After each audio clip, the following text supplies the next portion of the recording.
Quand j'étais plus jeune, un jour, un peintre est venu chez nous parce qu'il devait refaire la peinture. Du coup, quand je l'ai vu, je lui ai demandé, monsieur, qu'est-ce que vous faites en fait? Il m'a dit qu'il est venu peinturer les murs. Et quand il a dit qu'il est venu peinturer les murs, moi j'ai éclaté en fait, parce que j'ai éclaté de rire. Parce que je me disais que c'était pas un mot français, parce que c'était la première fois que j'entendais peinturer. Et je me disais, ça ne se disait pas, parce que j'avais toujours eu l'habitude d'entendre peindre. Donc du coup, je me suis dit que ça pouvait pas se dire peinturer, puisque personne ne disait peinturer en fait autour de moi. Et même quand mes parents avaient dit que quelqu'un devait venir refaire la peinture, ils avaient dit que quelqu'un devait venir peindre les murs. Donc je me suis dit que forcément peinturer les murs, ça ne se disait pas. Sauf que des années plus tard, en grandissant, je me suis rendu compte qu'il avait tout à fait raison, parce que on disait peinturer. En fait, peinturer, c'est plus dans le sens de peindre les murs d'un bâtiment, alors que peindre, c'est plus dans le sens de l'art.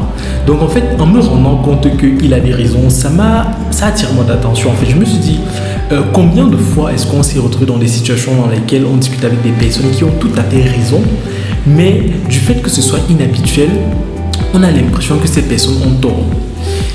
En fait, là, c'était quelque chose de totalement banal, mais une fois qu'on grandit, on se rend compte que certaines choses sont beaucoup plus importantes que ça. Ça veut dire que plusieurs fois, on se retrouve dans des situations où des gens nous donnent des informations qui sont extrêmement importantes, mais du fait que ces informations-là soient très inhabituelles, on pense que ces informations-là ne valent rien. Pour se rendre compte beaucoup plus tard qu'en fait, ces personnes avaient raison.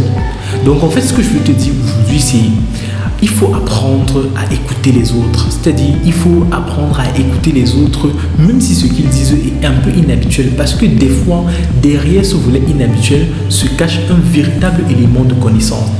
Cet élément de connaissance-là qui peut te permettre de gagner 7 ans d'avance sur ce que tu es en train de vouloir faire maintenant. Sur ce, je te souhaite une excellente soirée. C'était Steve, le pédagogue, auteur du livre Les 10 repas de l'esprit.